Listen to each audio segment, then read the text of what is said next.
ముందుగా అందరికీ నమస్కారం. నేను మీ రాజు. జగన్మోహన్ రెడ్డి గారు ఎప్పుడైతే ఓటమి చెందారో, ఆయన ఫీలింగ్స్ ఎలా ఉన్నాయంటే, నేనేదేదో చేసేసాను ప్రజలకి, కష్టపడి ఎంతెంతో ఇచ్చేశాను. కానీ ప్రజలు నన్ను ఎందుకు ఓడించారు? ఓడించాల్సినంత పొరపాట్లు నేనేం చేశాను? నేను ఏవో చేశాను గదా! అని చెప్తున్నారు. ఏం చేశారు? ప్రత్యేక హోదా తీసుకొస్తానన్నారు. స్పెషల్ స్టేటస్ అని బ్రాండ్ తీసుకొచ్చారు ముందు. నెక్స్ట్ అమరావతి పూర్తి చేస్తానన్నారు. అమరావతి అని బ్రాండ్ తీసుకొచ్చారు మద్యం. నెక్స్ట్ పోలవరం అన్నారు. పోలవరం ప్రాజెక్టు అది పూర్తి అవ్వదని చెప్పి పోలవరం ప్రాజెక్టుని తీసుకొచ్చారు. అది బ్రాండ్ మద్యమే.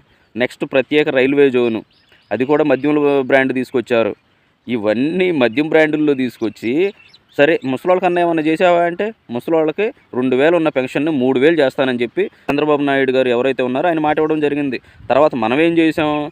మనం కూడా 2000 3000 చేస్తానని చెప్పాం. కానీ పదవిలోకి వచ్చిన తర్వాత ఏం చేసాం?